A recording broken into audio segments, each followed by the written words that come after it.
Meghan Markle's latest catastrophic move puts her in serious trouble in the United States. Meghan has shared a new photograph of herself with Vogue magazine. It has highlighted a massive issue with her latest moves. Hello, and a very warm welcome to the Sussex Daily news channel. In June, the internet was abuzz when Elysee Palace in Paris released a series of photographs of French President Emmanuel Macron. The photographs depict the French president on a call with international leaders after the invasion of Ukraine. Macron was seen wearing a hoodie and jeans. This is a similar look that belongs to Ukrainian President Volodymyr Zelensky. The French are known for their style, but this time the French president appears to be taking cues from a different European country. The pictures depict an unshaven, frowning Macron, seemingly hard at work. Twitter had a good chuckle at how staged, contrived, and desperate the scene looked.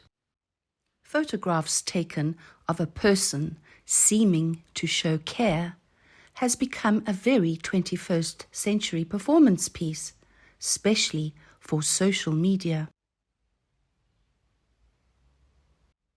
Meghan has recently released photographs of herself which bear a certain similarity to those of President Macron. Just like the president's, the photographs are in black and white and show a 40-year-old duchess dressed down. Her usual polished designer look had been replaced with casual attire. Instead of seeing the duchess with perfect hair and makeup, we have a new look. Meghan's hair seems hastily swept back into a ponytail with a headband that busy women around the world know all too well. The former Suits star is seen holding her phone with a worried look on her face and a MacBook on her lap.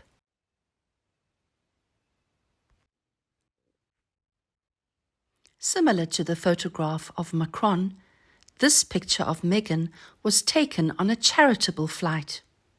She had been talking on the phone with feminist icon Gloria Steinem and award-winning journalist Jessica Yellen. The conversation had been about the United States Supreme Court overturning Roe versus Wade. The women discussed the historic and horrifying ruling, and it was published on Wednesday on the Vogue website. One of the women holds an exclusive membership of the one-named club.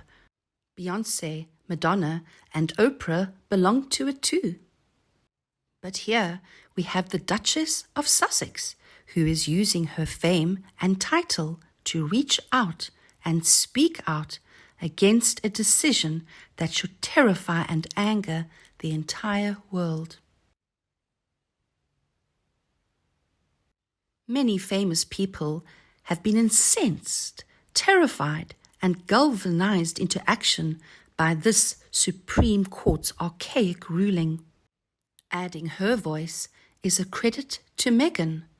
The only problem I have is the manner in which Meghan has gone about it.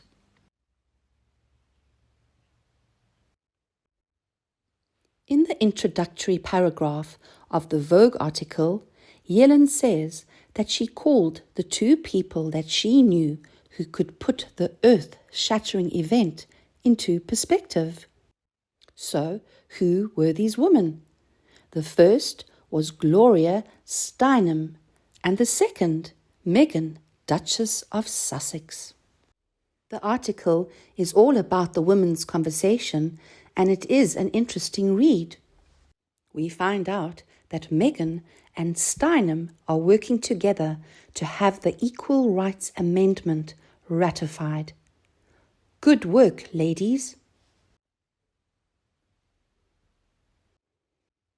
In the article, we hear of the thoughts that Yellen, Steinem and the Duchess had about the Roe decision. However, the only image that appears in the article is that of Meghan.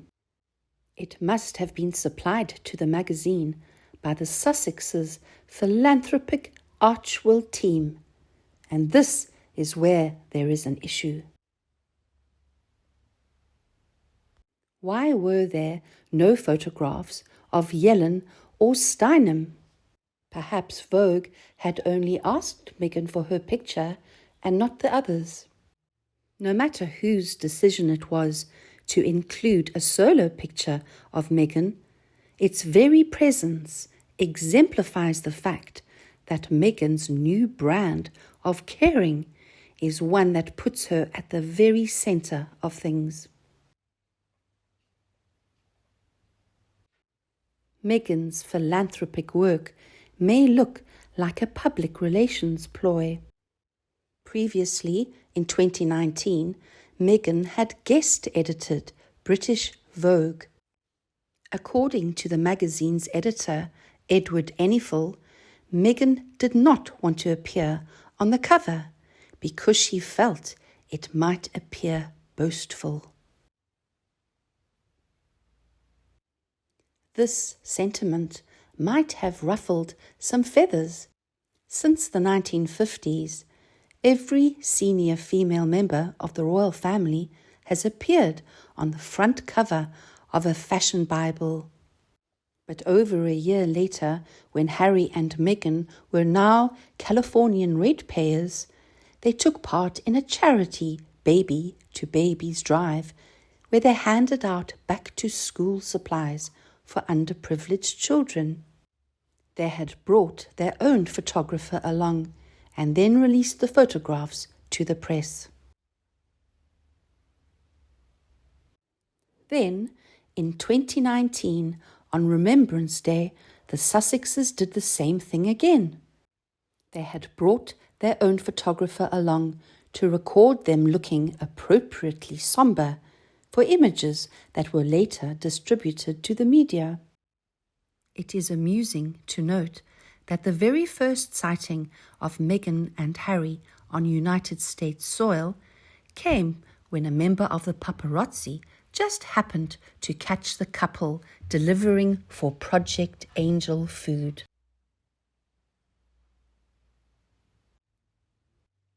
In 2021, it emerged that Meghan was getting herself involved in the push for paid parental leave. Meghan and Harry were obviously pulling for their various content deals. Did Meghan show her support by donating lots of money, or did she lend her support to a campaign in the district of Senator Susan Collins or Senator Shelley Moore Capito? What she did was contact the politicians herself. She dropped her title and she managed to get their hackles up. Senator Collins later told Politico that she was happy to talk with Meghan. She said, though, that she was more interested in what the people of Maine were telling her.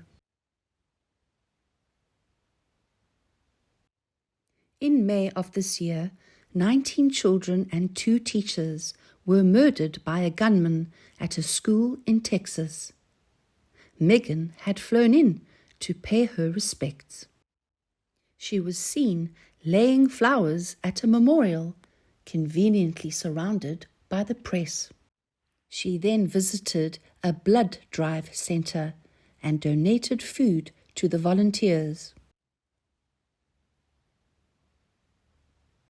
We know that Meghan wanted to support a grieving community, but we wonder what her methods were. Her visit did not draw any more attention to the horror, nor did she send out any messages about what she thinks about gun reform.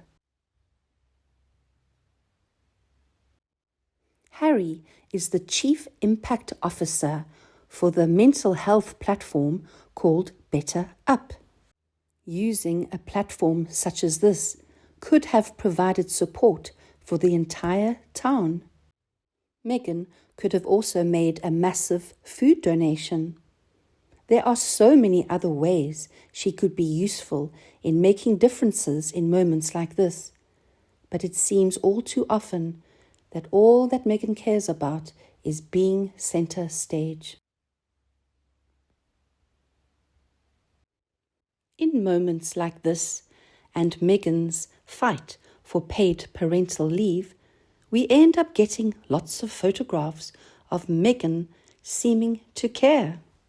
She should rather be using her status, her money, and her phone book to maximum effect, even if it means that she doesn't get a single solitary like on social media. In Meghan's conversation with Yellen and Steinem, she said, "Women matter." And this is one of the reasons that I called Gloria immediately. Because in all of it, she reminds me that when you have anger, you have to channel that energy into something that makes a difference. Unfortunately, if you want to make a difference, it does not mean that you should be the star of a global media coverage in order to receive some wonderful applause, be you in a hoodie or not. Together we stand is a famous protest slogan, but the Markles seem to think that together we stand is to get us onto the cover of Time magazine. And you, what do you think about Meghan's actions? Please continue to discuss Meghan Markle with us below in the comments section. If you enjoyed my video today, please remember to like it and share it. Do not miss any new updates from the Sussex Daily News team by subscribing to our channel. Now thank you for watching, goodbye, and see you in the next videos.